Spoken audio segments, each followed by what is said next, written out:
Assalamualaikum warahmatullahi wabarakatuh. Selamat pagi pemirsa. Pagi hari ini ada Arif Fadil dan juga Kamarati Kusuma. Rivi, sehat ya? apa kabar? Alhamdulillah. Alhamdulillah. Kayaknya cerah banget hari ini mukanya Rivi. Ya harus dicerah-cerahin dong. Kirain cerah, kita akan mendengar kabar baik nih mungkin. Ya enggak, mengenai perang. Apakah ini sebenarnya bisa menjadi solusi? Kalau nih? Dilihat dari angka yang tadi kita sampaikan ya, sudah hampir 50 ribuan lebih ya. Dan juga ini sudah terus meluas. Kita tahu Iran terus melakukan bombardir ke wilayah kawasan seperti di Kuwait, Uni Emirat Arab ya kan.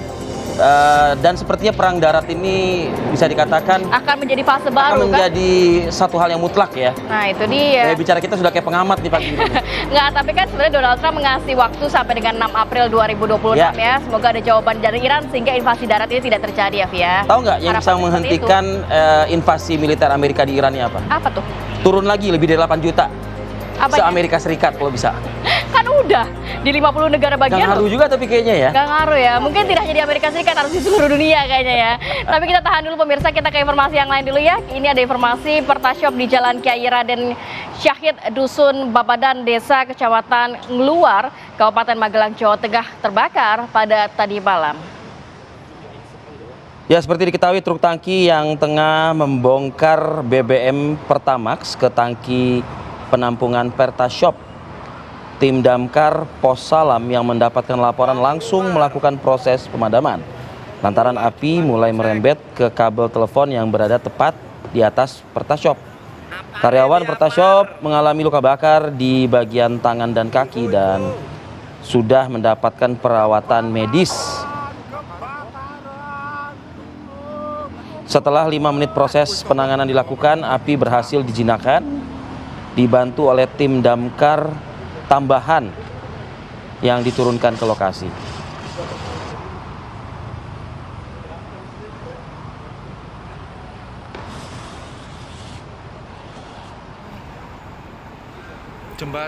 Satu unit mobil terbakar di pinggir jalan raya Desa Mojo Trisno, Mojo Agung, Jombang, Jawa Timur pemirsa.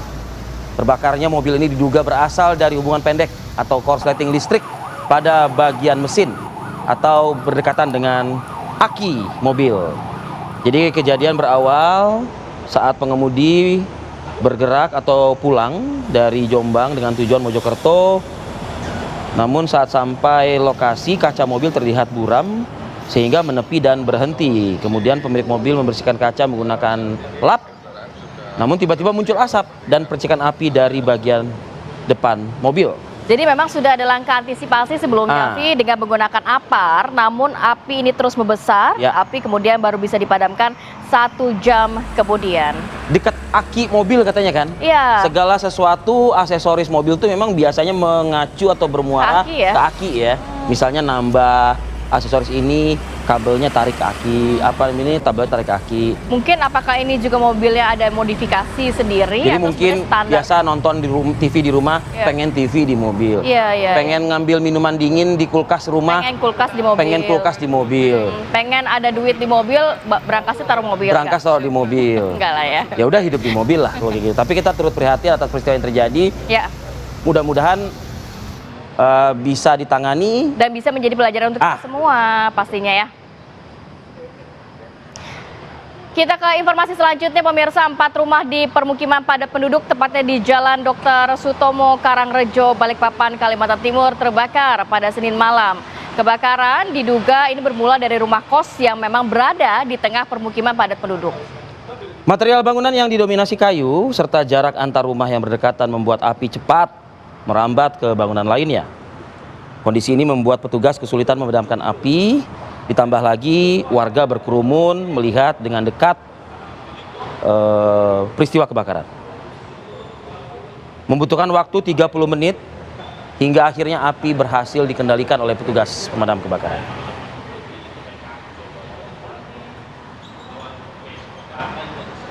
Informasi berikut ini menjadi kehati-hatian buat kita semua, terutama mereka para pelaku bisa dikatakan teknisi yang biasa mungkin berjibaku dengan medan yang mungkin tidak biasa. Ini ada informasi seorang teknisi jaringan internet atau wifi ditemukan tewas pemirsa di atap rumah warga di Magetan, Jawa Timur. Jadi peristiwa ini terjadi saat korban atas nama Lukmanto 48 tahun melakukan perbaikan jaringan WiFi di rumah salah satu warga desa Kecamatan Sukomoro ya, Kabupaten Magetan pada Senin sore. Pemilik rumah ini mengaku jadi korban itu naik ke atap rumah untuk mengganti kabel jaringan WiFi yang putus, dan korban ini naik seorang diri. Tiba-tiba terdengar suara benturan keras dari atap rumah. Saat dilihat, korban ini sudah terjatuh dan tidak sadarkan diri. Jadi proses evakuasi korban memakan waktu 1 jam, kemudian korban juga sempat divisum oleh dokter puskesmas, dibantu juga tim Inafis Polres Magetan.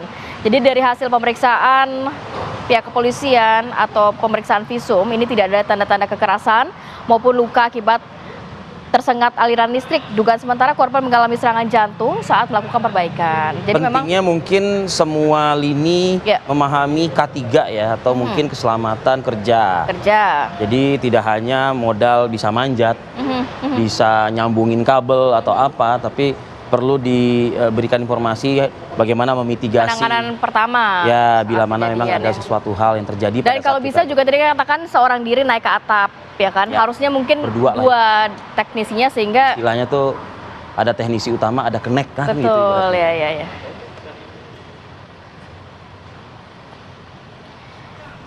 Kita ke informasi selanjutnya pemirsa, seorang pria yang sehari-hari ini berprofesi sebagai penjual bakso ditemukan warga ini sudah dalam kondisi tergeletak dan tidak bernyawa di tempat usahanya di Desa Sleman, Kecamatan Danau Kerinci, Kabupaten Kerinci Jambi.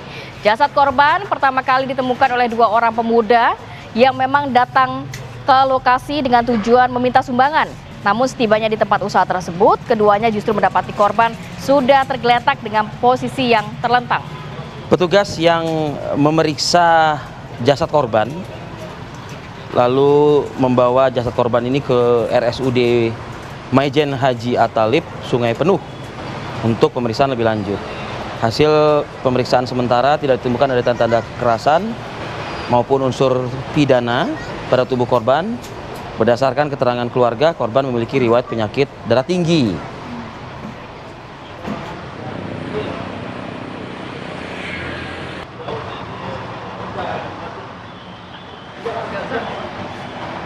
Ya, kita beralih ke informasi berikut. Seorang pria dikeroyok oleh sejumlah orang di areal wisata di Mamuju, Sulawesi Barat, pemirsa. Korban ini nyaris terjun ke dalam sungai. Dan dalam aksi pengeroyokan yang viral di media sosial, korban tampak berupaya melawan.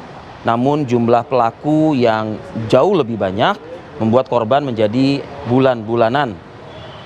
Melihat aksi kekerasan ini, sejumlah pengunjung wanita di area wisata ini histeris dan akhirnya meminta aksi pengeroyokan untuk dihentikan. Alhasil, warga yang berada di lokasi wisata berupaya juga untuk melerai pengeroyokan tersebut. Aksi ini kabarnya dipicu oleh korban pengeroyokan yang mabuk dan sempat memukul lengan seorang pelaku. Setelah mendapat laporan dari korban, petugas kepolisian mengamankan 2 orang pelaku pengeroyokan dan memeriksa seluruh pihak yang terlibat di Polres Mamuju. Ini kan sebenarnya di area publik ya, tempat wisata. Area wisata ya. Justru memberikan efek takut, efek kekhawatiran buat para wisatawan yang lainnya berkunjung. Walaupun harus didalami dulu oleh pihak kepolisian sebab akibatnya terjadi pengeroyokan, karena dikatakan tadi korban ini sempat mabuk, kemudian menyenggol dari pelaku ya kan, Vi? Makanya stop minuman keras. Betul. Kita geser ke informasi selanjutnya ya. Ini akibat cuaca ekstrim serta adanya longsor di hulu perbukitan, banjir bandang menerjang kawasan Dusun Cisampi, Kecamatan Jati Gede, Kabupaten Sumedang, Jawa Barat pada Minggu sore lalu. Jadi kabarnya setelah kejadian banjir bandang ini masyarakat sudah mulai bersih-bersih di wilayah tersebut. Jadi kalau video amatir kita saksikan ini ya memperlihatkan derasnya banjir bandang hingga membuat kepanikan warga. 20 rumah terdampak, 4 diantaranya terdampak lumpur yang cukup parah. Menurut keterangan warga, peristiwa banjir sudah terjadi 2 kali dalam kurun waktu 2 hari berturut-turut. Adanya longsor di area hulu perbukitan disinyalir menjadi penyebab banjir bandang kali ini. Tidak ada korban jiwa dalam peristiwa saat ini, dan warga sudah bergotong royong membersihkan material lumpur yang sempat memenuhi area pemukiman warga. Cukup deras banjir Ngeri ya, bandang. ngelihat video amatir yang beredar di media sosial, tapi untungnya nggak ada korban jiwa. Saat ini juga warga sudah mulai bersih-bersih rumahnya karena memang sisa-sisa lumpur akibat banjir bandang yang terjadi. Baik, kita ganti ke informasi yang masih terkait dengan cuaca, imbas cuaca ekstrim ya. Ini sejumlah kendaraan pemirsa terjebak tak dapat melintas akibat arus deras Sungai Ciputri yang meluap di Jalan Mahar Marta Negara Cimahi, Jawa Barat pemirsa. Bahkan satu unit kendaraan jenis sedan ini terjebak, tak dapat bergerak, ditinggalkan penumpangnya karena panik dengan aliran air yang cukup deras. Luapan air juga membuat sejumlah pengendara sepeda motor sempat terseret arus. Ini beruntung tidak ada korban jiwa dalam musibah ini, tapi ruas jalan provinsi yang terendam hampir 1 jam akhirnya membuat lalu lintas ini menuju ke Bandung maupun sebaliknya pun sempat lumpuh. Meluapnya Sungai Ciputri disebabkan tidak hanya intensitas hujan yang cukup tinggi, tapi ternyata juga kebiasaan buruk dari masyarakat yang suka membuang sampah ke sungai. Hal ini terlihat saat petugas kebersihan dari Dinas Lingkungan Hidup berupaya untuk membersihkan berbagai jenis sampah. Ada kasur, batang pohon, hingga bangkai binatang yang menumpuk di aliran sungai. Tetap waspada dengan segala bentuk kondisi cuaca yang belum bisa dipastikan menentu ya. Ini harapannya sih kita yang beraktivitas sebelum memulai aktivitas ya tentu memeriksa dulu atau mengecek dulu bagaimana perkembangan cuaca pada hari ini, karena kemarin tiba-tiba itu hujan dan angin kencang banget. Iya betul, padahal belakangan sempat terjadi panas ya di wilayah Jakarta ya Via. Betul. Nah kalau di hari pertama kemarin, hari pertama kerja, nampaknya kemacetan. Jakarta kembali normal sih. Walaupun seperti tanggal 25 kemarin normal. karyawan satu udah masuk ya Via, tapi kan kemarin juga berbarengan dengan anak sekolah dan juga ASN. Kemarin macet, tapi pagi hari ini bagaimana nih kondisinya nih ya? Kita pantau di MT Haryono bersama Brigadir Sarah langsung dari sana. Selamat pagi Brigadir Sarah, silakan informasinya.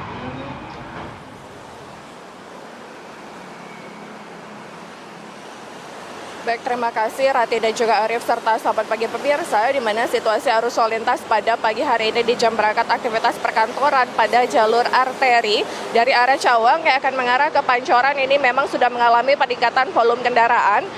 Dan kendaraan ini dapat memacu, maksud kami para pengendara ini dapat memacu kendaraannya dengan kecepatan berkisar 40 km per jam. Tentunya peningkatan volume kendaraan akan terus terjadi dan patuhi rambu lalu lintas yang berlaku untuk keamanan dan keselamatan selama perjalanan Anda. Dan pada tol dalam kota dari arah Cawang yang akan mengarah ke Semanggi juga dalam keadaan kondusif, ramai, lancar. Tentunya peningkatan akan terus terjadi hingga pukul 10 pada pagi hari nanti. Dan sebelum Anda memasuki kawasan ganjil genap, pastikan Anda sudah mengecek plat nomor kendaraan Anda dan sudah sesuai dengan tanggal yang berlaku pada hari ini. Situasi arus lalu lintas dari arah Gatot Subroto yang akan mengarah ke Cawang ataupun Halim juga sudah mengalami peningkatan namun masih relatif normal pada pagi hari ini, ataupun dari arah tol dalam kotanya dari arah Semanggi akan mengarah ke Cawang dan juga Halim masih dalam keadaan kondusif, ramai, lancar. Patuhi rambu lalu lintas yang berlaku untuk keamanan keselamatan diri Anda ataupun pengendara jalan lainnya. Dan dapat kami informasikan berdasarkan data IRSMS Korlantas Polri, angka kecelakaan lalu lintas di seluruh Indonesia 1 kali 24 jam terjadi sebanyak 129 kasus laka lantas dengan rincian 10 meninggal dunia, 15 luka berat, dan 174 luka ringan. Faktor penyebab kecelakaan ini dikarenakan para pengendara berkendara dalam kecepatan yang tinggi dan 45 orang korbannya merupakan pelajar ataupun mahasiswa. Untuk itu kami menghimbau bagi Anda yang berkendara, cek kembali kondisi kendaraan Anda sebelum Anda melakukan perjalanan seperti ban dan juga rem, dan pastikan Anda berkendara dalam keadaan yang prima dan tidak melakukan aktivitas yang dapat memecah konsentrasi Anda saat mengemudi. Dan untuk informasi tentang kondisi arus lalu lintas, Anda dapat menghubungi call center kami di 1500669. Demikian informasi arus lalu lintas yang dapat saya sampaikan. Kembali ke Ratih dan juga Arif. Jadi kalau misalnya ada gage, wajarlah terlihat tadi di CCTV. Lancar ya? Lancar. Tapi yang pada ngelak nih Ti, dari tanggal apa sih? Nggak bisa. Ganjil ya hari ini. Ganjil hari ini. Salah satunya mungkin kita kadang di jalan seperti itu ya Pia. Terima kasih Brigadir Sarah dari NTMC, laporan langsungnya dari kawasan MT Haryono, Jakarta Selatan. Kita jeda dulu ya, pemirsa. Nah ini ada rezeki lagi yang dibawa oleh Presiden Prabowo Subianto di Jepang setelah melakukan pertemuan dan juga sejumlah kerjasama ya. ada 11 kerjasama di berbagai bidang strategis yang berhasil diteken atau ditandatangani ya antara kedua negara. Nanti kita akan hadirkan informasi selengkapnya. Sesaat lagi tetaplah bersama kami di Apa Kabar Indonesia Pagi.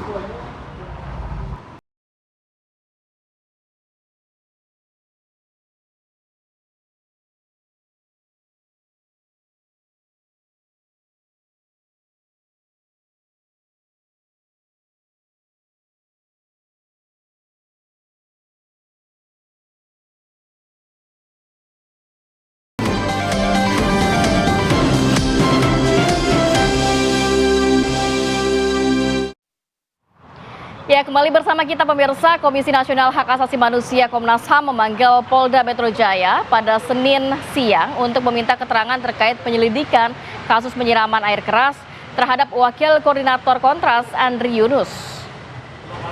Usai diminta keterangan selama 3 jam, Komisioner Pemantauan Penyelidikan Komnas HAM Saurlin P. Siagian mengkonfirmasi temuan kepolisian dalam penyelidikan kasus ini. Polisi tetap melanjutkan penyelidikan untuk mengungkap peristiwa penyiraman air keras terhadap Wakil Koordinator Kontras Andri Yunus. Komnas HAM berencana memanggil pihak TNI untuk memberikan keterangan terkait peristiwa penyiraman air keras terhadap aktivis HAM maksudnya.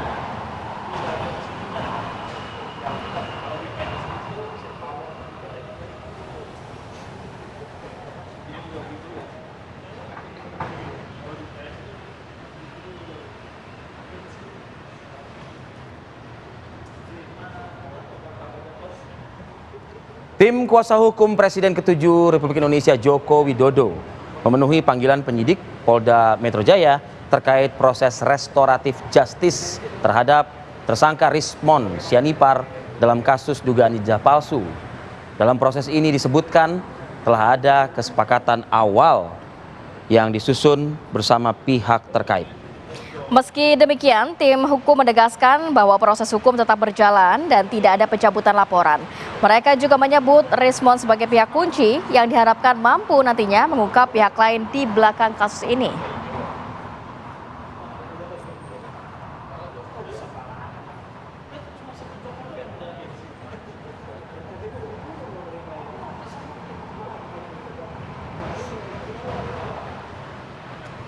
Kita ke informasi lain pemirsa. Presiden Prabowo Subianto menaikkan 11 kerjasama di berbagai bidang strategis bersama pemerintahan Jepang dalam kunjungan resmi kenegaraannya. Dalam forum bisnis dengan ratusan pebisnis Jepang dan Indonesia yang berlangsung di Shangri-La Hotel Tokyo, Jepang, Senin sore waktu setempat, Presiden Prabowo Subianto menyepakati 11 kesepakatan strategis dengan pemerintah Jepang dengan nilai mencapai 23,3 miliar dolar Amerika Serikat atau sekitar 380 triliun rupiah. Proyek besar di sektor migas dan energi diharapkan dapat mendongkrak posisi Indonesia di mata global. Pemerintah Indonesia meyakini posisi Jepang sebagai salah satu dari 5 besar negara yang terus berkomitmen kerjasama dengan Indonesia dan diharapkan dapat terus meningkat ke depannya.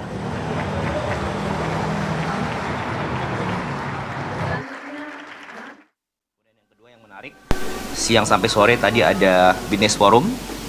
Intinya dari Business Forum itu adalah adanya kerjasama antara Indonesia dan Jepang dan investasi pemerintah Jepang dan swasta dari Jepang ke Indonesia sebesar kurang lebih 380 triliun rupiah. Bahkan proyek yang akan segera dilaksanakan ini adalah salah satu mungkin yang menjadi salah satu yang terbesar yang akan. Ya pemirsa, sementara itu menanggapi kabar akan naiknya harga BBM di tanah air, Menteri Energi dan Sumber Daya Mineral Bahlil Lahadalia menyatakan penentuan harga BBM non-subsidi sudah diatur dalam regulasi pemerintah dan juga mengikuti harga di pasar global. Saat ini harga minyak dunia sudah mencapai 115 US dollar per barelnya. Harga sekarang sudah mencapai 115 dolar. Di dalam negeri masih stabil.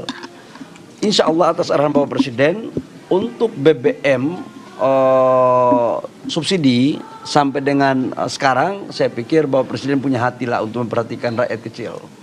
Percayalah, nanti tunggu tanggal mainnya bahwa Presiden akan memutuskan seperti apa untuk kebaikan rakyat bangsa dan negara. Jadi mau diumumkan atau tidak diumumkan, dia akan mengikuti harga pasar. Itu yang industri. Apa itu definisi yang industri?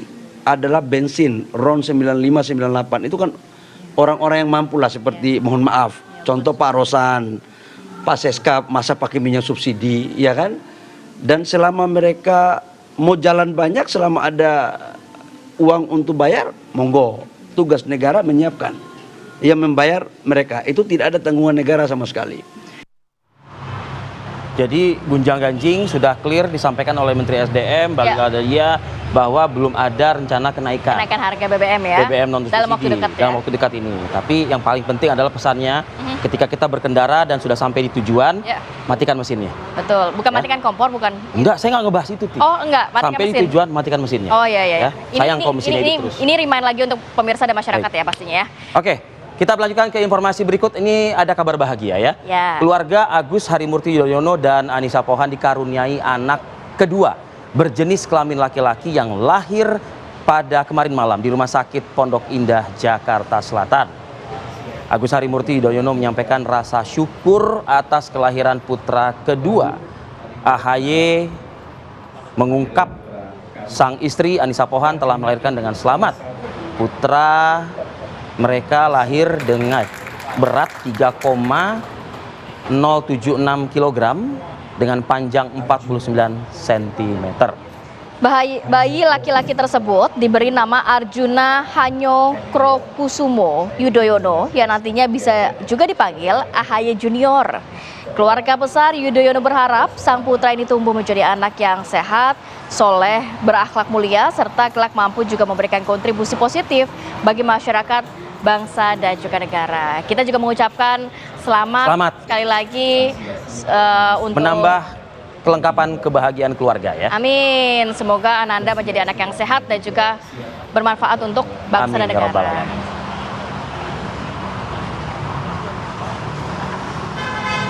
Inilah putra kami dengan berat 3,076 kg dan panjangnya 49 cm. Seorang anak laki-laki yang kami beri nama Arjuna Hanyo Krokusumo Yudhoyono.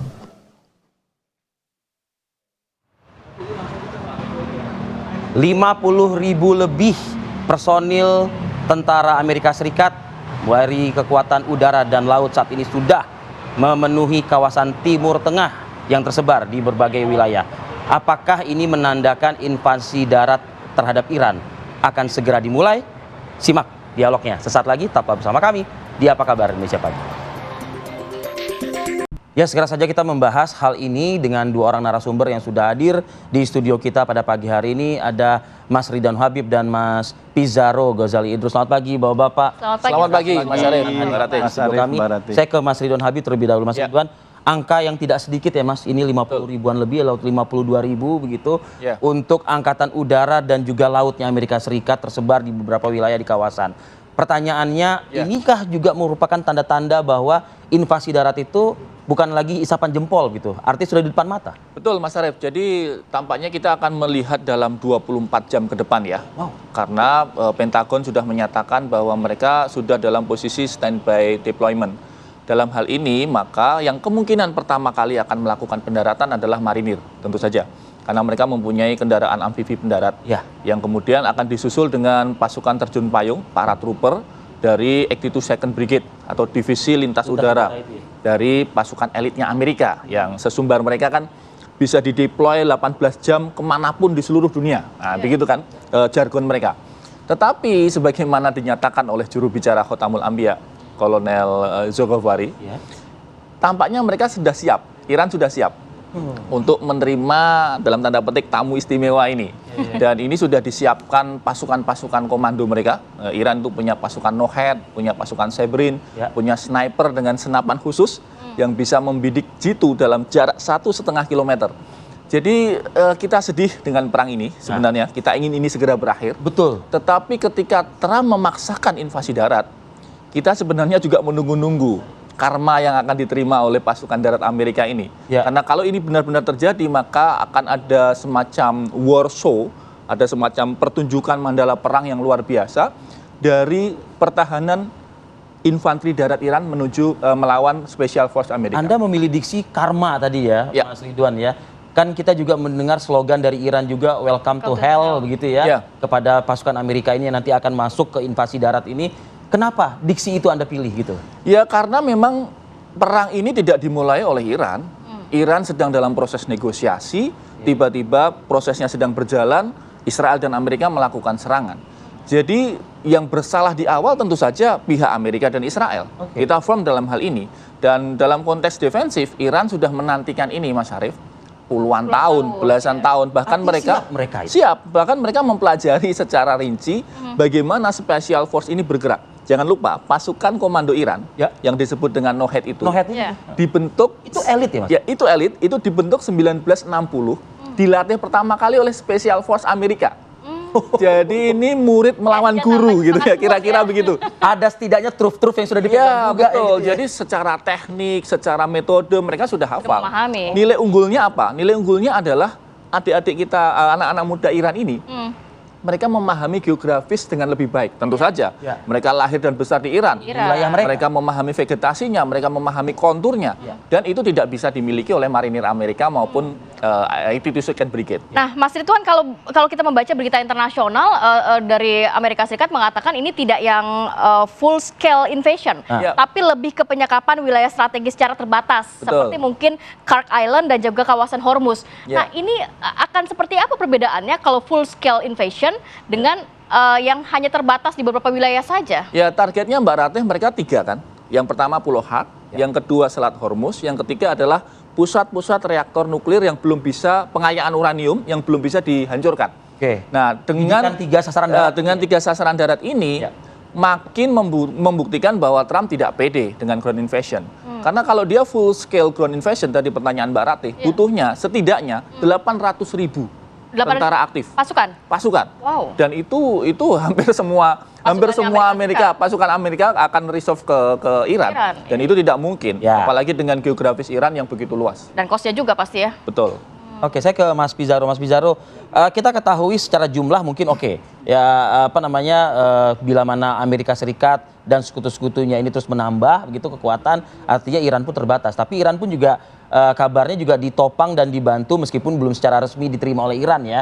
Salah satu yang terakhir adalah Chechnya katanya juga akan membantu bersama Iran, Irak dan lain sebagainya, Hizbullah dan lain sebagainya. Nah, ini akankah menjadi battleground yang cukup menjadi perhatian dunia juga? Iya, Iran sudah mengatakan serangan darat Amerika Serikat adalah red line bagi Iran, garis merah bagi Iran. Artinya lu jual gue beli lah, kayak gitu ya. Dan Iran diuntungkan dengan demografis wilayahnya yang itu bersifat pegunungan, itu dikelilingi pagar bukit-bukit yang tinggi yang akan sangat sulit ditembus oleh Amerika Serikat. Ingat Mas Arief, kegagalan Amerika Serikat di Afghanistan, salah satunya ialah kontur demografi Afghanistan yang dikelilingi dengan perbukitan, yang itu membuat selama 2 dekade, walaupun Afghanistan dibombardir, Taliban masih tetap hidup. Ya, karena dia sudah menguasai berbagai macam tempat, perbukitan, tempat-tempat persembunyian, yang itu akan sangat sulit hanya dilakukan dengan serangan udara. Apalagi dan juga termasuk serangan darat. Dan akhirnya kan kita bisa melihat selama 2 dekade invasi yang dilakukan oleh Afghanistan itu tidak berhasil betul-betul melumpuhkan dari Taliban, dan bahkan 2021 mereka terpaksa menaikkan kesepakatan untuk kemudian keluar dari Afghanistan. Dan skenario yang sama, presiden yang sama akan kemungkinan itu terjadi juga di Afghanistan, di Iran. Seperti itu. Apalagi kita dengan kontur demografi yang sama. Kontur demografi yang sama, dan jangan lupa dari keterbatasan para tentara Amerika Serikat. Tentara Amerika Serikat secara kuantitas saja memang akan sangat sulit untuk melakukan ground invasion hanya dengan kekuatan 50.000 ataupun ditambah dengan 10.000 atau 20.000. Kita melihat saja ketika Amerika Serikat melakukan invasi ke Irak 2003 itu ada 150.000 pasukan ditambah 23.000 pasukan sekutu, pasukan NATO ya. Berarti total sekitar 173.000. Itu ground invasion di Irak pada tahun 2003. Dan jangan lupa Iran itu punya 4 kali lipat wilayah lebih banyak. Lebih besar dari wilayah Irak dan juga punya penduduk lebih banyak, ada 90 juta. apalagi kalau kita lihat perbedaan dari Irak dengan Iran ini punya milisi-milisi, dia punya proksi yang notabene itu tidak ada di fasenya Saddam Hussein. Ya, maka menurut saya betul serangan yang sebenarnya pengerahan tentara yang dilakukan oleh Trump ini sebenarnya juga bagian dari negosiasi dari Donald Trump kepada Iran. Dia memberikan ancaman kalau Anda tidak masuk ke meja perundingan, tidak mau negosiasi, kami siap loh maju nih melakukan serangan ya dengan kemudian menerjunkan berbagai macam alutsista, tentara kepada wilayah Iran. Menurut saya Trump sekarang sedang gambling. Apakah dia akan melakukan betul-betul ground invasion atau kemudian bisa memaksa Iran untuk masuk kepada diplomasi, walaupun itu sangat kecil sekali. Sekarang walaupun sekarang diinisiasi oleh Islamabad, oleh Turki, oleh Saudi segala macam, itu kan bukan direct talks, itu bukan komunikasi langsung, dia hanya sebagai jembatan aja. Jadi Iran sama Amerika tuh nggak pernah ketemu langsung gitu ya. Betul. Apalagi Amerika. Kamis kemarin deadline itu juga kan ternyata dilewati begitu saja kan? Iya gitu. Karena perundingan damai ini lebih kepada upaya jangka pendek membuka Selat Hormuz, bukan menghentikan perang. Ya. Ini persis sama dulu misalkan Turki itu menjadi tuan rumah negosiasi Rusia sama Ukraine. Perangnya masih berlanjut, tetapi minimal itu Ukraina masih bisa ngekspor gandum lah, bahasa kayak gitu. Karena kita semua kesulitan masalah pangan. Di Eropa itu kan dia makannya roti, bukan nasi, ya kayak gitu ya. Nah ini kemungkinan target jangka pendek untuk kemudian terjadinya negosiasi hanya kepada reopening Hormuz, tetapi tidak menghentikan perang. Tapi Mas, obat oil lah intinya. Mas Pizarro, kalau kita mencermati tadi kan sempat disinggung juga Afghanistan, kemudian mungkin kasus di Irak sendiri. Kalau apakah invasi darat ini sebenarnya bisa juga menjadikan solusi? Kalau Amerika Serikat ingin kemenangan utuh kan pasti dia juga harus menjatuhkan rezim, harus ada penggantinya. Kalau berkaca di Afghanistan kan ada mitra lokal. Betul, itu kan Northern Alliance kalau nggak salah. Nah di Iran ini siapa yang jadi mitra lokalnya sehingga bisa menggulingkan rezim? Betul Mbak Rati, di Afghanistan dia punya mitra partnership Northern Alliance yang itu oposisinya Taliban dan juga kelompok-kelompok faksi moderat Afghanistan yang bisa bekerjasama dengan Amerika Serikat dan NATO. Tetapi di Iran, Amerika Serikat nggak punya opsi itu. Ya, karena pertama, dia walaupun punya oposisi, dia bukan faksi militer. Gitu ya. Berbeda dengan Northern Alliance, dia faksi militer. Ya, nanti ada beberapa kekuatan persenjataan dan itu juga di-backup oleh Amerika Serikat. Di sini kan dia nggak punya banyak opsi. Karena oposisi itu kebanyakan tuh oposisi moderat, ya oposisi sipil dan bukan oposisi bersenjata. Ada satu oposisi itu paling oposisi Kurdi Iran. Ya, faksi Kurdi Iran yang itu bisa dipersenjatai oleh Amerika Serikat, tetapi mereka tidak dominan di Iran. Mereka tuh dominan di Irak. Makanya kan skenario banyak pertanyaan bagaimana dia bisa masuk ke Iran nanti, kemungkinan kecil lewat Irak. Dia lewat Irak memakai pertama faksi proksinya. Kita ingat di ketika perang di Irak kan Amerika Serikat memakai tentara swasta tuh Blackwater. Ya gitu ya. Ini kemungkinan yang sama, itu akan di copy paste tapi bukan Blackwater tapi mendorong kelompok Kurdi yang ada di Irak untuk kemudian bertempur dengan Iran ya. Karena kelompok Kurdi Iran ini oposisi dia. Yang terpinggirkan secara komposisi politik di Iran dan kemudian mereka siap mengangkat senjata. Dan ini kan menjadi problematika juga karena masalah Kurdi itu bukan masalah yang sensitif di Teluk. Ya, Kurdi itu punya masalah di Turki, dia punya masalah di Irak, dia punya masalah di Suriah. Troublemaker nih. Iya, troublemaker. Dan memang problematikanya, kalau kita lihat di Suriah, Kurdi Suriah itu dimanfaatkan Amerika untuk melawan pemerintah. Dan ini juga akan dilakukan. Itu juga ya Kurdi Irak tidak kuat, kayak gitu, tidak kuat gitu. Karena gini, Kurdi itu tergantung siapa yang mempersenjatai, gitu ya. Kalau kita lihat kasus di Suriah, kenapa akhirnya Kurdi itu kalah sama pemerintahan Ahmad Shara? Kenapa? Karena dia sudah tidak mendapatkan dukungan militer lagi dari Amerika Serikat. Mereka dipakai hanya untuk melawan ISIS. Ketika isinya selesai, udah kepentingan Amerika Serikat itu tidak ada gitu. Dan ini opsi ini tidak begitu, ya kemungkinan bisa dihalau, bahkan dengan faksi kelompok sipilnya Iran yang dipersenjatai itu bisa bahkan melawan kelompok Kurdi. Bagaimana juga menganalisa Mas Ridan Habib terkait dengan pasukan udara dan laut Amerika Serikat ini yang ditopang tadi disampaikan oleh Mas Pizarro dengan kekuatan alutsista canggihnya Amerika Serikat. Mampukah bisa menguasai darat ya di Iran ini? Usai jeda Mas Ridwan, kita akan jeda dulu, kami akan kembali satu lagi. Baik, kita lanjutkan diskusi kita, dialog kita pagi hari ini. Saya ke Mas Ridwan yang terputus tadi Mas Ridwan. Ini ibaratnya kalau kita gemar nonton film militer Amerika begitu ya di berbagai macam platform misalnya. Memang selalu tentara Amerika ini selalu ditopang dengan teknologi militer mereka yang canggih begitu. Nah, apakah ini juga yang Anda ketahui terpantau juga ketika dia akan melakukan invasi darat ini terhadap Iran? Ya, memang, tetapi kondisinya kalau ada invasi darat, mereka harus menghadapi artileri jarak dekat dari Iran. Dan itu tidak bisa dihancurkan dengan cepat oleh misalnya pesawat-pesawat jet tempur. Dan kalau memang misalnya jet tempur itu membackup, justru itu yang ditunggu. Karena rudal balistik Iran dalam jangkauan kan. Kalau sekarang dari Iran. Kalau sekarang Iran menyerang Israel itu kan 2.000 kilometeran, sekitar 1.500 kilometer. Tetapi kalau jet-jet itu mendekat sebagai backup pada pasukan Amerika yang on the ground, ini adalah easy target. Nah, jadi dua-duanya akan menjadi sasaran empuk lah untuk Iran. Secara umum, kalau mereka mengandalkan menangkan dalam hal ini dong, ya, betul Mas Arif. Kalau mereka mengandalkan senjata pribadi, 82nd Brigade ini kan dia nggak mungkin terjun payung dengan artileri berat. Ya. Dia harus pakai light ammunition. Ya. Dan light ammunition itu hanya bertahan 96 jam.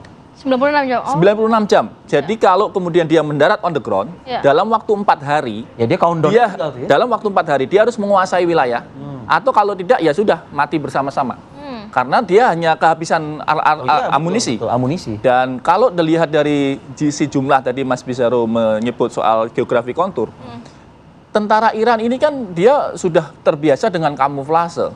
Salah satu pelatihan Cyberin misalnya dalam kurikulum mereka harus bisa diam tidak bergerak 3 hari. 3 hari 3 malam. Karena ini Iran nih ya? Ini Iran, ini standar mereka. Jadi kalau dia mengintai sasaran, sniper khususnya Cyberin ini, 3 hari berbaring di gurun, di gunung, 3 hari tidak bergerak. Nggak bergerak tuh ya? Nah, jadi kalau kemudian ini nanti berhadapan dengan pasukan penerjun payung Amerika, sekali lagi ini akan menjadi target empuk.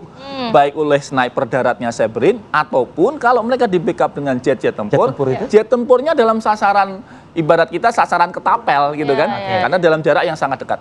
Berarti kalau di atas kertas memang sebenarnya Amerika Serikat lebih unggul, tapi ternyata kenyataannya tidak ya, dalam kondisi ini, dalam kondisi invasi darat ke Iran ini ya? Ya, mereka selalu mengunggulkan skenario-skenario teknologi, termasuk bagaimana mereka mengandalkan AI kan, Anthropic, Maven, itu kan memandu serangan-serangan itu dengan AI, sehingga koordinatnya itu presisi. Tapi ternyata juga tidak presisi, tadi sudah sebelum kita live ini kan ada tayangan tentang minat tadi.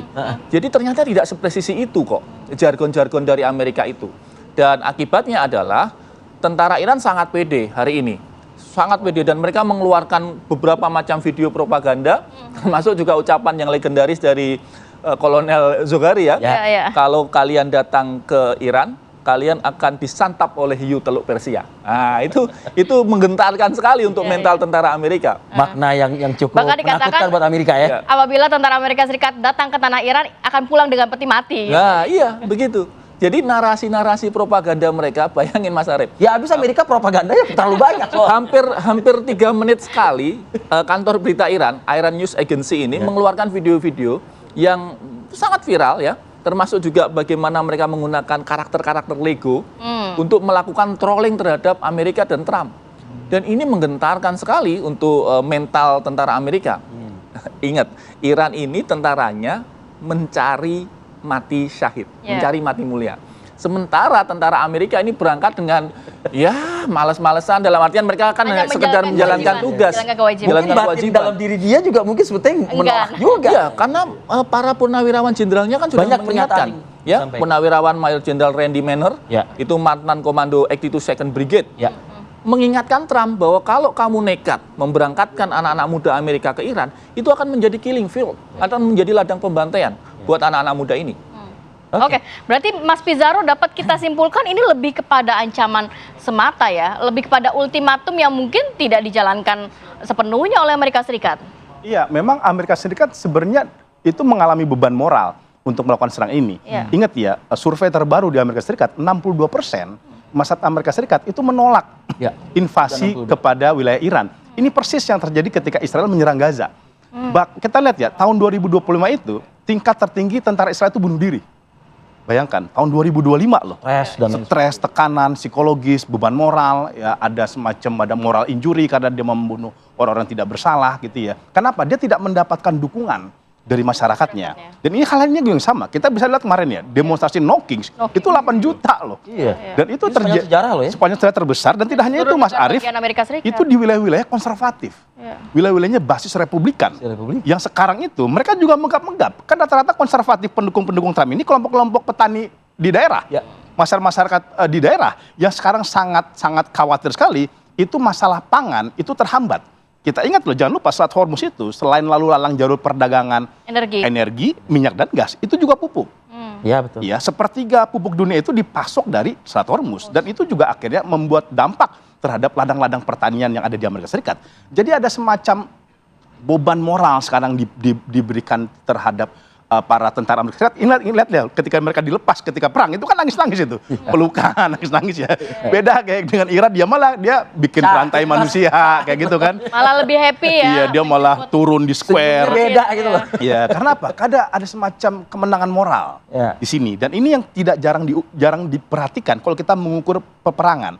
Dalam jurnal-jurnal teori perang asimetris, jangan lupa kenapa kelompok-kelompok yang dianggap lemah itu bisa memenangkan perang terhadap kelompok yang dianggap kuat. Salah satunya adalah mereka tuh punya semangat yang tinggi, punya kemudian kepercayaan yang sangat tinggi, punya confidence yang sangat besar. Ketika ini bahasa itu perang kayak al-haq melawan al-batil gitu ya, kebenaran dan kebatilan. Dan ini jangan lupa, kita dulu tahun 45 juga sama. Bukankah kita para dulu tokoh-tokoh santri di Jawa Timur itu ngelawan kekuatan sekutu loh, pemenang perang dunia kedua bahkan. Tetapi toh mereka bisa bertahan, dan ini kemudian betul udah banyak sekali diprediksi bahwa ini kemudian bisa tentara-tentara Amerika Serikat yang tewas itu bisa melebihi tentara Amerika Serikat yang tewas di Irak. Yang berjumlah sekitar 5.000-an sampai 10.000-an. Bukan tidak mungkin, semakin banyak dikirim ke Iran, semakin banyak juga yang akan tewas. Dan ini juga akan mengguncang dong politiknya Donald Trump, politiknya Republik, jelang dia pemilu sela pada November. Tapi kan jangan lupa, kampanyenya kan mulai Agustus.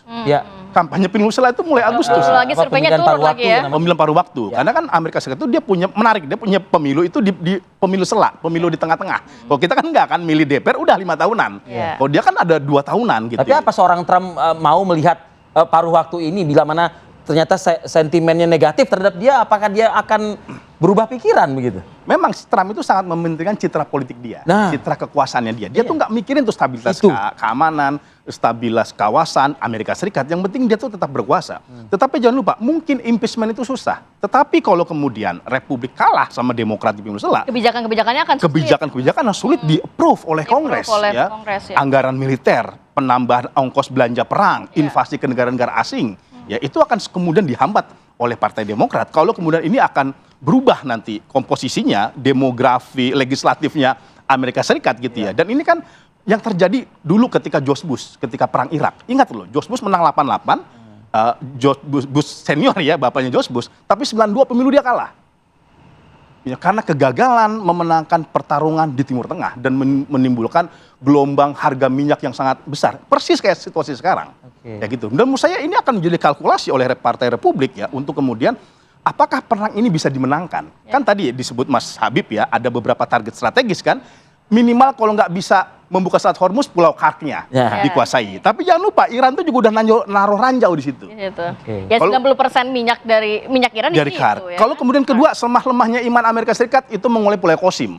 Menguasai Pulau Qasim. Atau yang paling terakhir itu menguasai cadangan 450 kg uranium. Itu kan target-target yang mungkin terukur yang bisa dilakukan oleh Amerika Serikat. Oke, baik.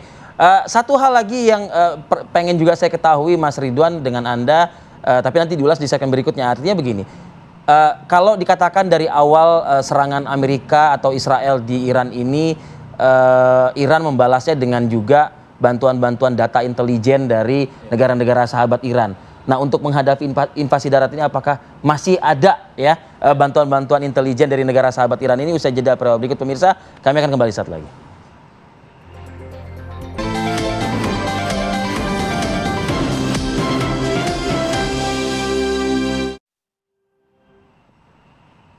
Kembali lagi di Apa Kabar Indonesia Pagi pemirsa, kami hadirkan lagi informasi ke hadapan Anda. Kepala Pasukan Keamanan PBB di Lebanon, UNIFIL, membenarkan 2 prajurit TNI gugur akibat ledakan yang mengenai kendaraan mereka saat konvoi logistik di wilayah Bani Hayyan.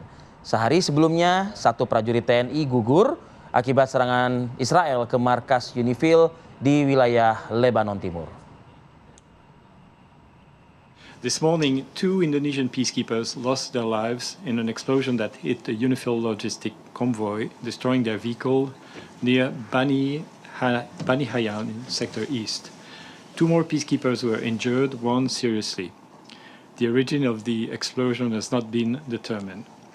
Yesterday, a peacekeeper of the Indonesian contingent was killed in an explosion inside the UNIFIL base in Et Taib, also in Sector East.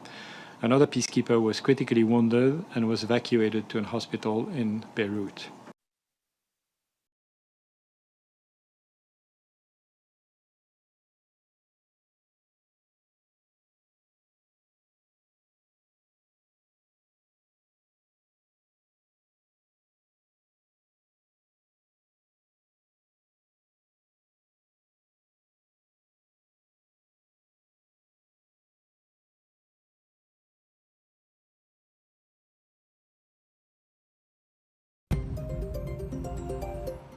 Pemirsa, duka mendalam menyelimuti keluarga prajurit TNI Praka Farizal Ramadan di Kulon Progo, Yogyakarta. Suasana haru menyelimuti rumah duka Praka Farizal Ramadan. Sejumlah kerabat dan juga tetangga ini mulai berdatangan untuk memberikan penghormatan terakhir bagi sang penjaga perdamaian yang gugur di Lebanon. Kepergian Praka Farizal meninggalkan luka mendalam terutama bagi sang ayah. Menurut pihak keluarga, 1 hari sebelum insiden maut itu terjadi, almarhum sempat berkomunikasi melalui telepon untuk menanyakan kabar keluarga di kampung halaman. Pihak Kodim 0731 Kulon Progo terus melakukan koordinasi intensif untuk prosesi penyambutan jenazah secara militer. Komandan Kodim memastikan bahwa seluruh hak dan juga penghormatan terakhir bagi almarhum akan diberikan secara penuh sebagai bentuk apresiasi atas dedikasinya. Sosok mendiang Praka Farizal dikenal sebagai pribadi yang rendah hati, mudah bersosialisasi dan juga memiliki jiwa sosial yang tinggi di tengah masyarakat. Almarhum memulai pengabdiannya sebagai anggota TNI pada tahun 2016 dengan tugas pertama di Aceh setelah menunjukkan dedikasi yang tinggi dalam 1 tahun terakhir ia mendapatkan kepercayaan untuk bertugas sebagai pasukan penjaga perdamaian PBB di Lebanon. Almarhum meninggalkan seorang istri dan 1 orang anak.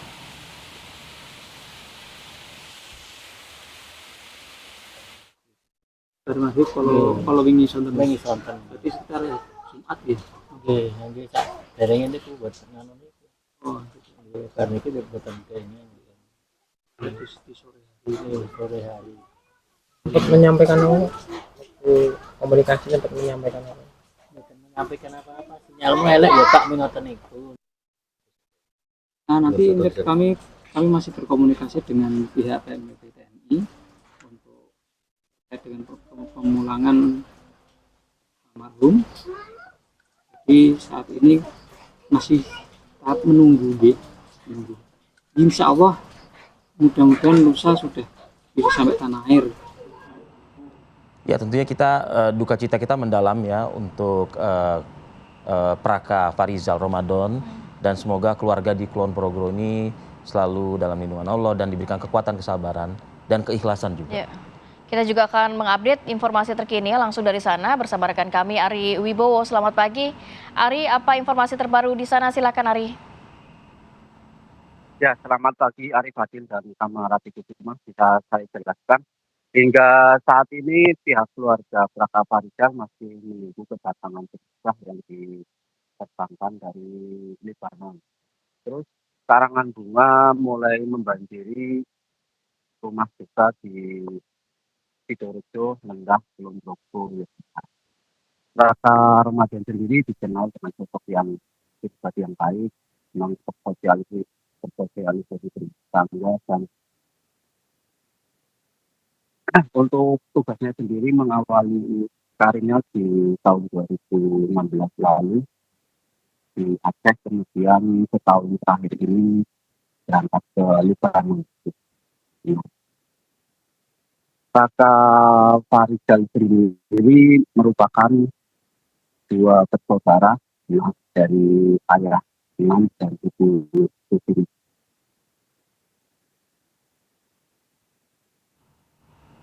Ya, Ari, adakah informasi yang disampaikan kepada keluarga melalui Kodim setempat ya?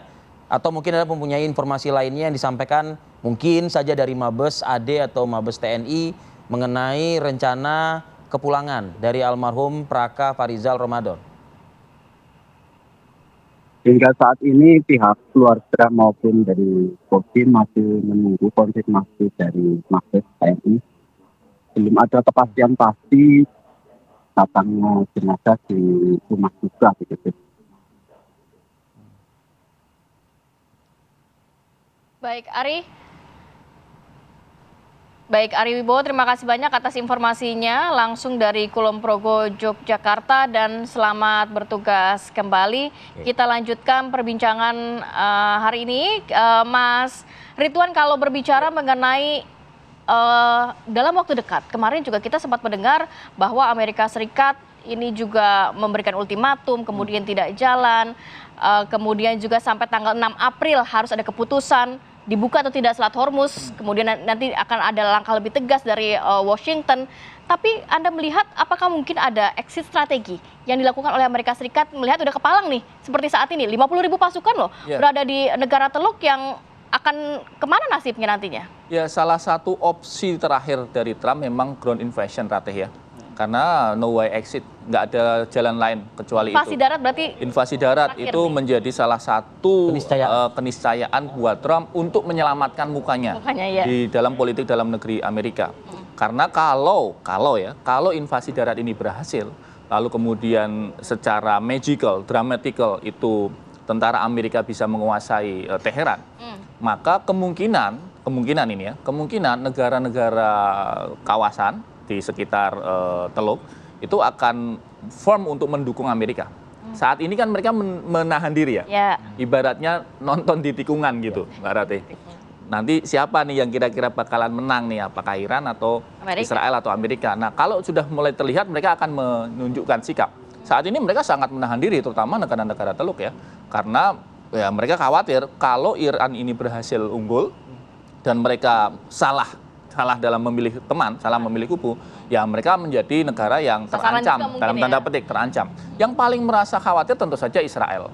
Itulah kenapa tadi pertanyaan Mas Arief sebelum break, kenapa intelijen Mossad mati-matian berupaya untuk melakukan provokasi sehingga perang ini tidak segera berakhir. Ya, terus berlanjut. Terus berlanjut karena Israel berkepentingan di situ. Israel Raya targetnya. Israel Raya, kemudian Israel berkepentingan agar Iran tidak menjadi negara dominan di situ. Israel berkepentingan agar negara-negara Timur Tengah yang lain itu tidak tunduk dalam kepentingan Iran.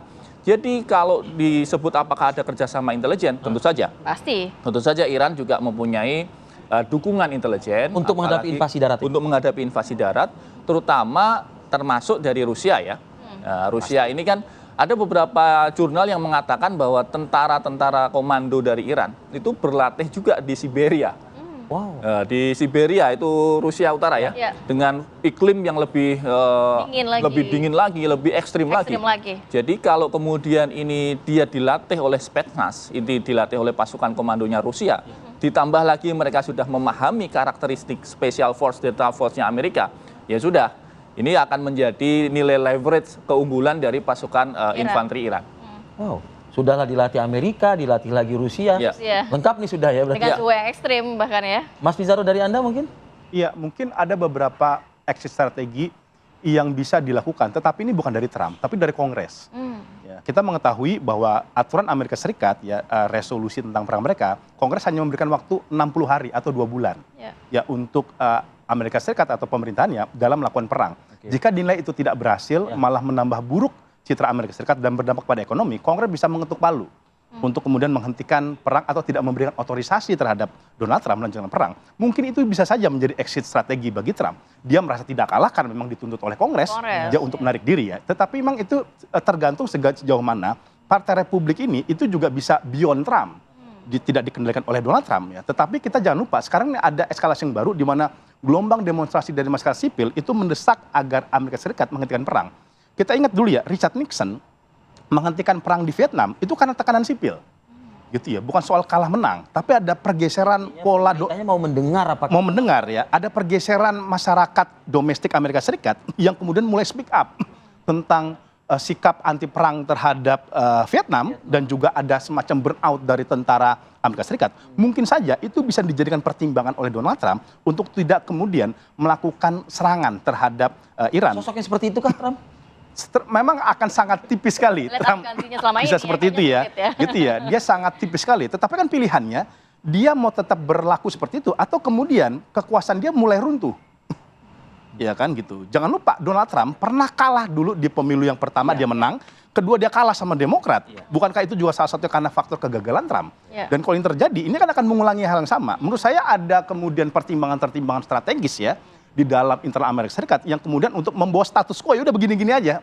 Gitu ya. Apalagi kemudian lobby-lobby dari Turki misalkan, kan Turki, Pakistan ini cukup dekat dengan Amerika Serikat. Itu berhasil ya melakukan lobby minimal untuk sementara ya, untuk sementara jeda sementara lah bahasanya, untuk tidak kemudian membuat eskalasi perang. Turki sudah mewanti-wanti negara-negara Arab bahwa ini bukan perang kita, ini perang jebakan dari Israel. Dan kita jangan sampai ikut skenario Israel untuk kemudian berbenturan dengan Iran. Nah, tinggal sekarang bagaimana kemudian negara-negara Teluk itu juga punya sikap yang sama untuk kemudian juga bisa memberikan ancaman kepada Trump. Kalau tadi di awal diskusi pemirsa Anda menyimak ya, dari awal ada kalimat dari Mas Ridwan yang perlu kita garis bawahi, ini 24 jam nih Mas Ridwan ya. Ini kita tunggu seperti apa eskalasinya ya. Apakah Amerika tetap nekat akan melakukan invasi darat meskipun itu konyol bagi sebagian orang ya untuk dilakukan. Kita nantikan ya. Diantikan teruslah perkembangannya ya. Terima kasih Mas Ridwan Nabit. Terima kasih Bapak sudah hadir pagi hari ini. Sehat selalu. Assalamualaikum. Kita jeda dulu sejenak, nanti kita hadirkan informasi Subdit Jatanras Polda Metro Jaya menangkap 2 pelaku pembunuhan terhadap karyawan ayam geprek yang jenazahnya ditemukan di dalam freezer di Bekasi, Jawa Barat. Saat lagi tetap bersama kami.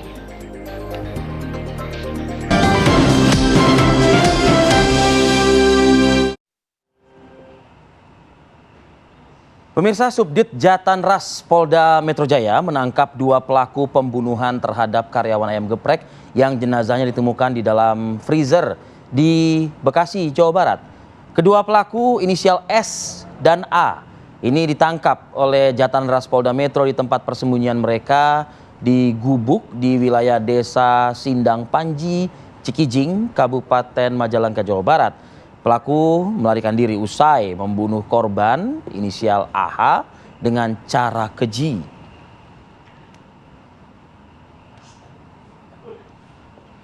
Ya, tak hanya membunuh korban, jasad korban juga dimutilasi dan disimpan di alat pendingin atau freezer. Sementara potongan tubuh korban juga ada yang dibuang oleh pelaku. Kasus pembunuhan ini terungkap setelah jasad korban ditemukan oleh pemilik usaha ayam geprek saat tengah membuka kedainya.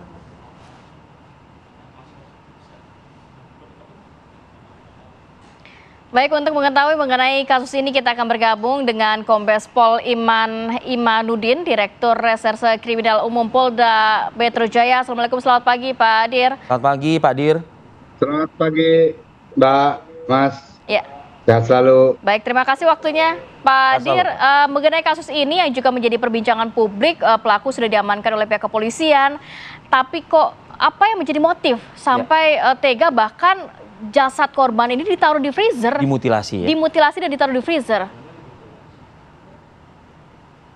Kalau untuk motif, Mbak, pelaku ini awalnya tertarik untuk mengambil atau mencuri mobil kendaraan punya majikannya. Namun karena ada kesusahan untuk mengambil atau mencuri mobil majikannya tersebut, pelaku kemudian merencanakan untuk mengambil motor atau kendaraan inventaris yang selama ini digunakan untuk mereka bekerja. Jadi motifnya motif ekonomi, Mbak. Ekonomi. Apakah pelaku dengan korban saling mengenal, Pak Dir? Betul, pelaku sama korban ini bekerja dalam satu tempat pekerjaan. Si korban ini adalah satpam dari tempat pelaku bekerja tersebut. Kemudian pelaku juga adalah 2 orang karyawan dari tempat mereka bekerja. Jadi tiga-tiganya antara 2 orang pelaku dan korban bekerja dalam satu tempat pekerjaan yang sama.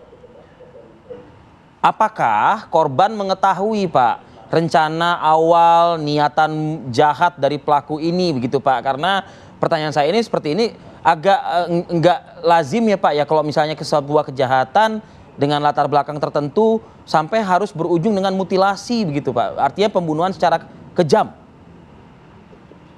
Memang sebelumnya korban ini diajak untuk sama-sama berkolaborasi untuk mengambil kendaraan roda 4 atau mobilnya dari bosnya mereka, namun korban menolak sehingga si para pelaku ini merasa bahwa korban ini akan menjadi satu penghalang bagi perbuatan pidana yang direncanakan oleh yang bersangkutan.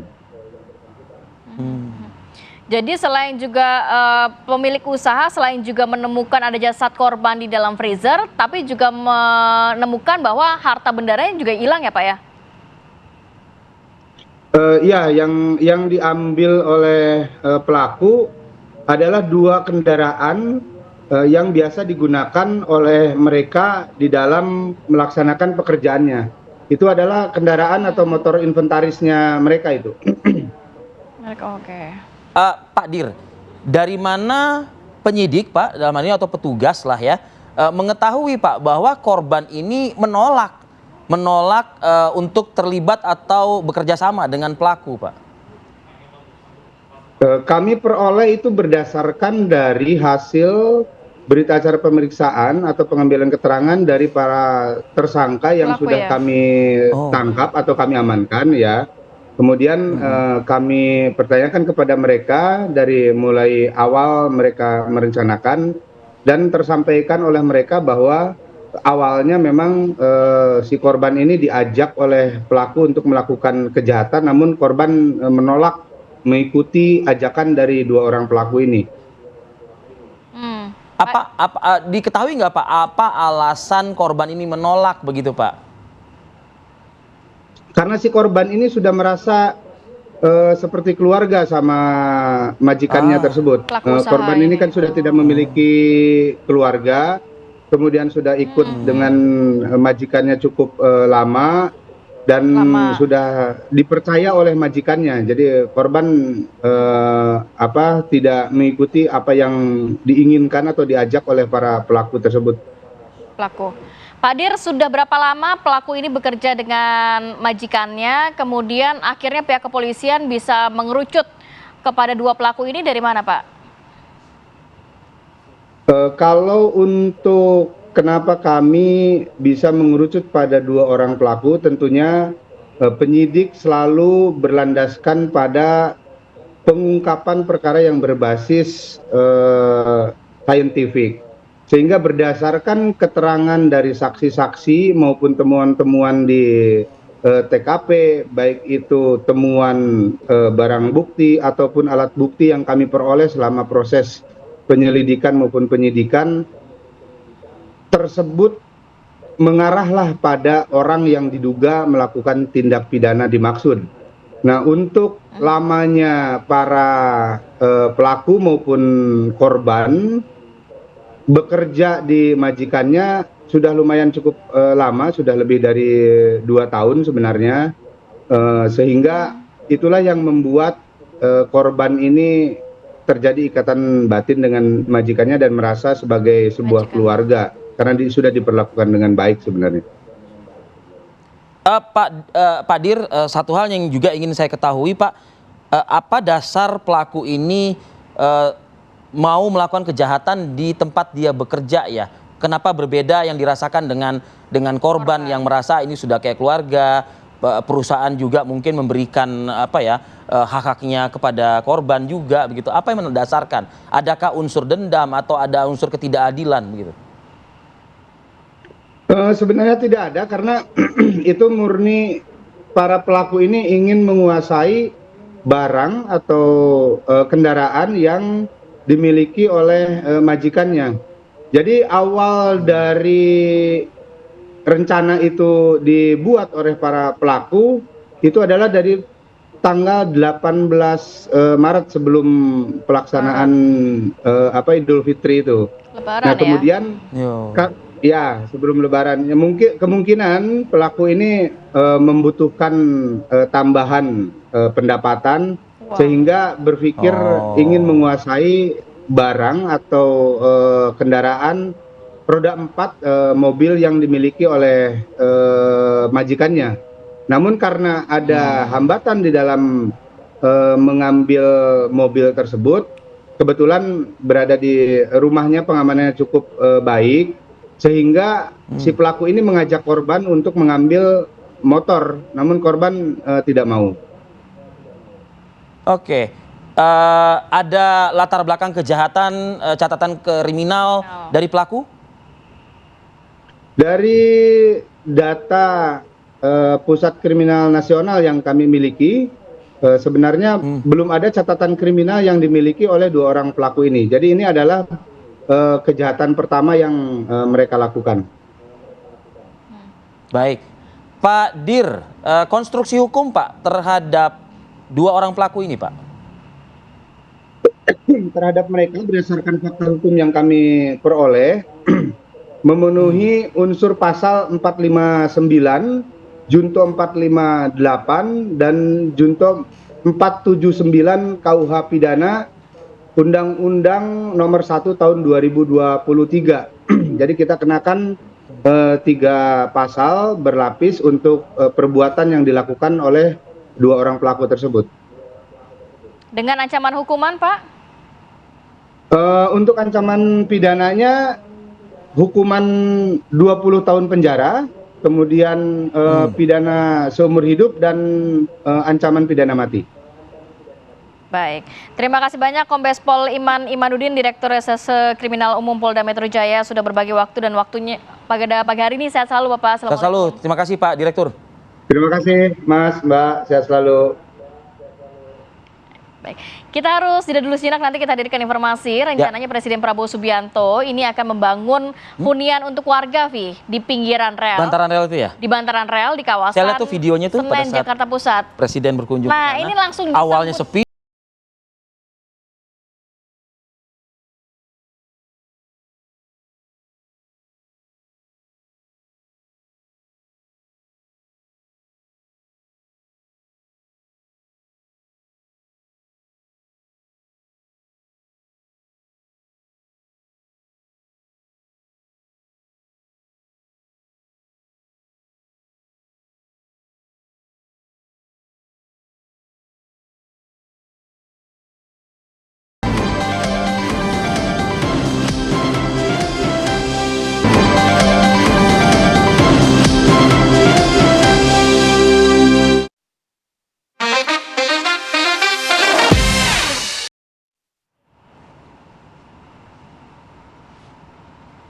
Oke, ini di segmen kabar viral. Sebelum kita melihat secara langsung nanti apa kabar Indonesia Pagi on location ya. Ini ada pencurian 3 unit telepon genggam yang terjadi di sebuah rumah indekos di kawasan Pondok Aren, Tangerang Selatan, terekam kamera pengawas dan menjadi sorotan di media sosial. Kita lihat nih video amatirnya, detik-detik yang menggambarkan pencurian di sebuah indekos di Jalan Masjid Jami Al Barokah pada Selasa pagi ya. Kalau kita melihat ya, Vi, jadi dari rekaman kamera ini, CCTV pelaku ya? terlihat ya, ini memasuki area teras dengan tetap mengenakan helm dan juga jaket yang berwarna abu-abu. Dia tuh ada yang lagi tidur tuh, Ti. Iya, tapi nggak berasa ya, nggak ketahuan ya. Nyenyak banget tidurnya kayak. Memanfaatkan kondisi pemilik indekos yang saat itu memang tertidur lelap di area teras rumah. Berhasil digasak. Pelaku dengan tenang bahkan mengambil 3 unit perangkat elektronik yang memang tergeletak di lantai saat itu kondisinya. Usai melancarkan aksinya, pelaku langsung melarikan diri dan berhasil membawa barang curiannya. Tapi kayak gini kayaknya sulit terlihat mukanya. Kalau kita lihat tidak menggunakan sepeda motor, pelaku justru malah berlari gitu ya. Iya. Mungkin ada rekannya yang sudah menunggu kali ya. Dan mungkin juga kalau apabila ada suara kendaraan bisa membangunkan pemilik indekos juga, tapi ini harus sudahkah berhati-hati. diamati terlebih dahulu mungkin? Iya, betul. Semoga pemilik indekos mungkin langsung lapor ke polisi, mungkin bisa segera Pemilik indekos diamankan. sepertinya sedang tertidur lelap dan mimpi indah juga. Mungkin mimpinya dapat hadiah Handphone, ponsel smart lagi. yang terbaru gitu loh mungkin ya. Ya semoga kehilangan 3 handphone diganti lebih lagi ya. Amin. Tapi itulah kewaspadaan, makanya kalau mau tidur amankan dulu sekeliling. Ya kalau nggak gembok pintunya, dikunci pintunya ya kan, Vi ya. Nah ini juga ada aksi pencurian kendaraan bermotor kembali meresahkan warga pemirsa, tepatnya di kawasan Cengkareng, Jakarta Barat. Jadi kali ini komplotan maling menyasar area parkir kos-kosan. Lagi-lagi kos-kosan. Dan beraksi pada saat subuh. Jadi saat orang sedang tertidur, inilah akhirnya para maling ini beraksi. Ya, yang menggambarkan detik-detik pelaku masuk Meskipun pagar tertutup pada saat itu, bahkan pelaku cukup terang-terangan ya, ini tanpa menggunakan helm. Satu orang pelaku lainnya menggunakan helm. Nah, jadi cukup mudah dikenali dan diketahui identitasnya pasti ya. Ya. Jadi memang komplotan ini kayaknya lihai ya kalau kita lihat ya, Via. Tidak hanya 1-2 orang sepertinya. Tidak hanya 1-2 orang, bahkan dalam waktu mungkin beberapa menit. Ya, di depan sudah menunggu juga tuh sepeda. Dalam waktu singkat ini 2 unit sepeda motor langsung dibawa kabur oleh pelaku. Apakah tidak pakai kunci ganda atau tidak dilengkapi dengan sistem pengamanan yang canggih gitu mungkin? Ada juga motor menggunakan alarm loh sekarang. Harusnya gimana sih kalau sepeda motor ini untuk pengamanan yang lebih ketat lagi? Ya katanya kan pakai kunci ganda lalu alarm kan ada juga ya. Iya. Gitu. Atau dibawa ke dalam kamar lah ya. Nah, yang paling aman. Jadi ada yang tadi tertidur lelap sambil meluk motor gitu. Oke, lagi-lagi pencurian Tih ya. Ini modusnya pura-pura bertanya alamat. Ini ujung-ujungnya melakukan aksi pencurian ya, dan aksi ini terekam oleh kamera pengawas CCTV. Dan viral di media sosial, bahkan di video yang viral di media sosial ini menggambarkan sepasang pemuda yang berboncengan sepeda motor melancarkan aksinya di kawasan Taman Asri, Gang 4, Sragen, Jawa Tengah ya, Ti? Ya, jadi awalnya kedua pelaku ini menghampiri seorang ibu yang sedang berada di atas motornya dan juga berhenti di samping korban.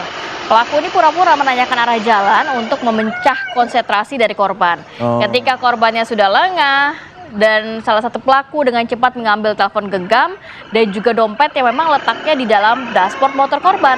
Setelah berhasil, kedua pelaku langsung melarikan diri dari lokasi kejadian. Kadang-kadang kita bingung juga ya, niat baik sama orang, ujungnya malah dimanfaatkan. Kalau ada orang nanya jalan, kita pura-pura tahu nggak tuh, korban pasti pikir, ih ramah-ramah orang di sini ya. Iya, gitu. Ya kan? Gitu kan. Ternyata. Katanya ramahnya rajin. Menjamah handphone dan dompet milik korban ya. Oh, iya. Tapi kalau kita memperhatikan kayaknya cukup jelas ya muka dari pelaku ya. Itu sudah dibikin kolasenya begitu ya di media sosial. Ayo Pak Polisi segera dikenali orang-orang ini dan segera dijebloskan ke penjara agar kapok, Pak. Nah, kalau ini mungkin kapoknya apa? Tunggu azab dari ilahi ya kali ya mungkin ya. Karena aksinya dilakukan di dalam masjid. Sangat tidak terpuji yang dilakukan oleh seorang pria di masjid ini ya, terekam jelas oleh kamera pengawas. Gerak-geriknya kayak mau sholat ya. Ini kayak mau sholat tuh. Pegang-pegang kotak amal ya kan. Tangannya sedekap tangannya udah seperti seakan-akan mau sholat tuh. Udah pakai sarung juga ya itu sarung. Pegang-pegang tutup kotak amal. Nah, tapi ternyata bukannya mau ibadah, malah berbuat dosa di dalam masjid ya kan? Dengan mencuri kotak amal yang dimana ini, tapi kok nggak dikunci ya? Apa gimana ya? Apa sudah dipahami cara bukanya dengan mudah, nampaknya pelaku bisa mengambil. Pakai gembok ya biasanya. Biasanya pakai gembok. Nah, ini terlihat seorang pria mengenakan sarung. Masih amatir ya, kayak ragu-ragu gitu ya. Betul. Ini berada di dalam masjid. Awalnya terlihat ingin menjalankan ibadah biar tidak ada kecurigaan dari warga setempat, tapi justru mengambil kotak amal. Saya tertawa sedikit ketika dia keraguan dia yang kali ketiga, mungkin bisa diulang ya gambarnya tadi ya. Jadi mulanya memang posisi sholatnya benar itu pada saat itu, berada di saf yang benar gitu ya. Tapi pas yang kedua masih berada di saf yang benar. Nah ini kan ya. Nah tapi yang pas ketiga saya nggak ngebayangin kalau dia ruku dia ngebentur tembok di depan loh. Lihat nih bentar lagi nih. Tuh. Itu jaraknya udah deket sama tembok, masih juga mau pura-pura sholat. Pura-pura sholat ya. Iya kan? Tapi kalau udah ngambil ini langsung kabur ya. Mending sholat tobat abis ini. Ya mungkin perlu hidayah buat orang. Perlu hidayah. Ini kan kejadiannya kabarnya pas bulan Ramadan ya, Vi. Jadi detik-detik sebelum Lebaran. Tapi juga belum diketahui secara pasti ini sebenarnya lokasinya di mana. Jadi ini informasi yang bisa membuat kita meningkatkan waspadaan lah ya, terutama para pengurus masjid begitu. Oke. Pemirsa, aksi main hakim memang tidak dibenarkan, tapi kalau emang warganya udah kesel, apapun bisa terjadi Tih ya. Ini seorang pria di Sukamantri, Ciamis, terekam kamera melakukan perusakan terhadap sebuah mobil ya. Ini peristiwa bermula saat pengemudi mobil hendak memutar arah keluar dari area parkir. Namun pelaku yang sedang melintas justru merasa jalurnya terpotong dan tidak terima pastinya kan. Terpancing emosi, pelaku langsung mengejar, bahkan memukul kaca spion dan melempari kendaraan tersebut menggunakan batu sehingga kaca spion dan kaca depan mobil mengalami kerusakan yang parah nih.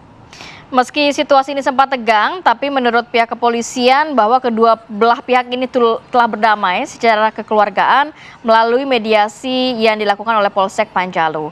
Pelaku telah meminta maaf dan juga bersedia mengganti kerugian sebesar Rp1 juta. Tuh, akhirnya ujung-ujungnya kan malah ganti rugi. Lebih baik menahan emosi di awal ya. Jadi jangan dicontoh ya, kan kalau kita berkendara ini kan jalanan bukan milik pribadi, kita Coba harus ajarin bagaimana cara mengontrol emosi. Walaupun saya emosi juga setipis tisu sih ya. Kadang-kadang suka emosi juga. Tapi jangan dicontoh ya. Tapi ya iyalah, emosi boleh emosi, tapi seketika Jangan sampai hitungan merusak. 3 detik, 1, 2, 3 sadar langsung. Waduh, 1 juta keluarnya, 1 juta keluarnya, 1 juta keluarnya. Oke, kita bergeser ke informasi selanjutnya. Ada sebuah minibus, maksud kami sebuah bus pariwisata milik PT Sinar Kencana Makmur Apadi yang dilaporkan terguling pemirsa, tepatnya di kawasan wisata Danau Ranau, Ogan Komering Ulu Selatan pada Sabtu lalu. Ya, memang kecelakaan ini terjadi saat bus yang berangkat dari Bukit Kemuning melintasi jalur perbukitan yang menanjak dan bahkan curam ya. Dari keterangan warga, memang kendaraan diduga tidak kuat menanjak sehingga kehilangan tenaga dan kendali. Akibatnya bus mundur secara perlahan dan terguling ya. Medan jalan yang sempit dan berkelok menjadi faktor juga sulitnya pengemudi mengendalikan kendaraan saat insiden berlangsung atau saat kendaraan tersebut mundur. Beruntung warga mengetahui sehingga bisa melakukan evakuasi para penumpang keluar dari bus. Ya tentunya perlu juga lah di PO bus gitu ya istilahnya. Kalau supir itu kan namanya perintah dari pemilik PO kan ya jalan-jalan nih. Iya kan? Tapi mungkin PO juga perlu juga mungkin turun ke lokasi, lihat medannya dari segi kapasitas ukuran apakah pantas melalui jalur tersebut. Betul. Ya kan? Dan seharusnya juga untuk pengemudi yang sudah profesional, sudah jam terbangnya tinggi juga bisa berkomunikasi ya, kalau melewati jalan seperti ini kan membahayakan. Betul. Apakah Kalau ada saya sih alternatif hindari ya. jalan lain ya? Nah Kan? iya, artinya lebih panjang mungkin kan begitu. Tapi ya nggak tahu juga, kita bukan warga setempat sih masalahnya. Iya sih, apakah memang jalan ini biasa dilalui Biasa dilalui oleh bus-bus kendaraan tersebut. wisata? Tapi ini kan bus wisata ya. Mungkin memang arahnya ke sana kali ya. Nah.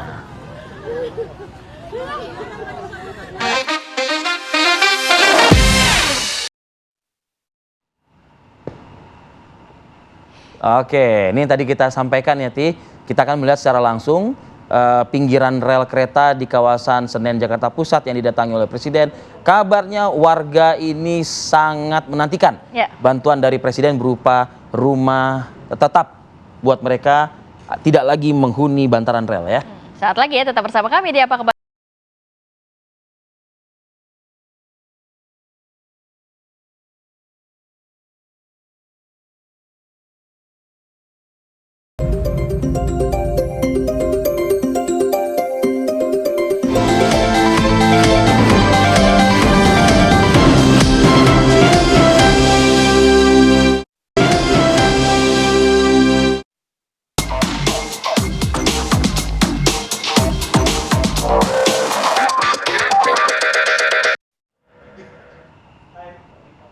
Oke, kita langsung menuju ke Zinedine Langsung Buhan, aja. reporter kami yang berada di kawasan bantaran rel Senen, Jakarta Pusat. Silakan Dua.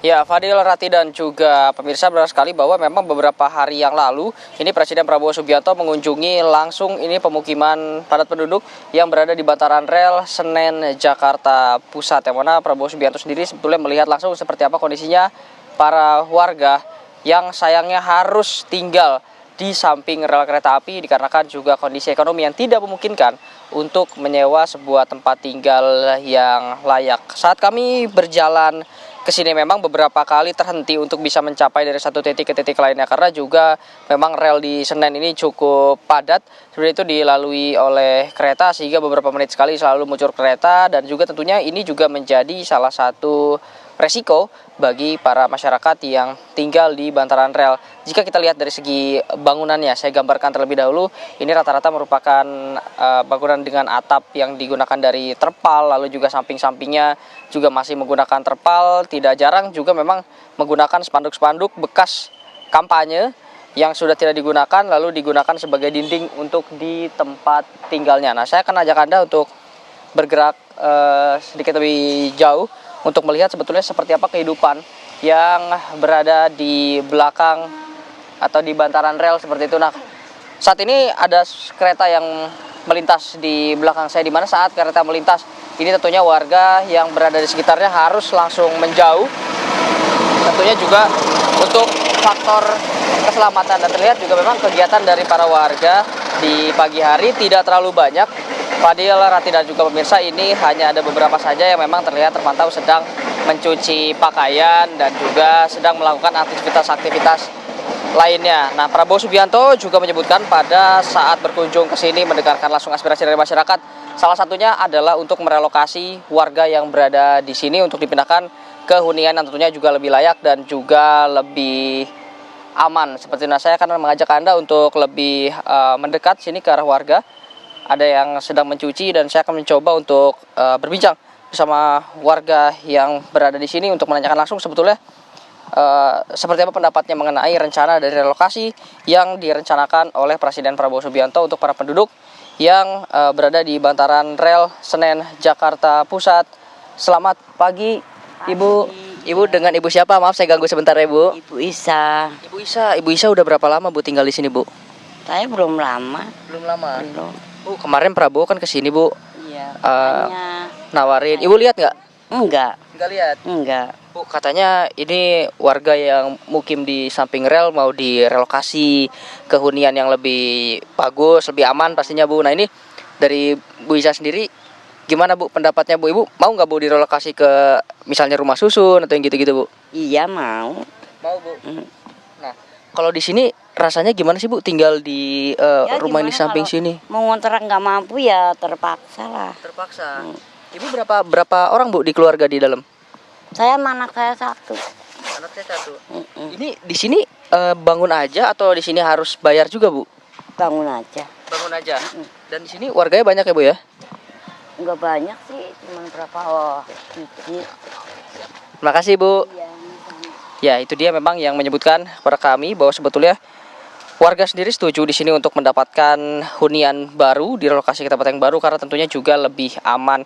Dan juga memang menyebutkan juga para warga yang berada di sini, ini yang membangun perumahan dengan semi permanen seperti ini juga membangun karena tidak memiliki biaya untuk bisa menyewa tempat tinggal yang lebih layak dan juga lebih aman. Untuk sementara itu saya kembalikan ke studio. Zinedine Duhan, terima kasih laporan langsung Anda dari kawasan Senen, Jakarta Pusat.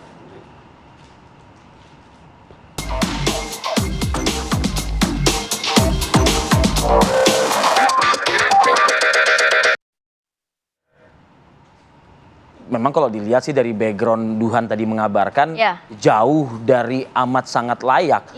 Cuman terpal aja loh itu sebetulnya. Bahkan bukan hanya kondisi layaknya tapi keamanannya, Vi. Betul. Karena memang sangat berdekatan dengan jalur kereta yang masih aktif. Bersama nenek tadi ada seorang cucu sepertinya yang juga membantu mencuci. Anak kecil kan susah ya kalau dikasih tahu. Dia taunya kan cuman main dan main dan main. Nah, itu dia. Ketika menyeberang, nauzubillah min zalik ada. Makanya kebijakan atau rencana dari Presiden Prabowo Subianto langsung direspon positif oleh warga setempat ya. Dan informasi tadi juga harus menutup jumpa kita pagi hari ini. Akhir kata saya Kamarati Kusuma. Arif Fadil pamit undur diri. Terima kasih atas perhatian dan kebersamaan Anda. Sampai jumpa.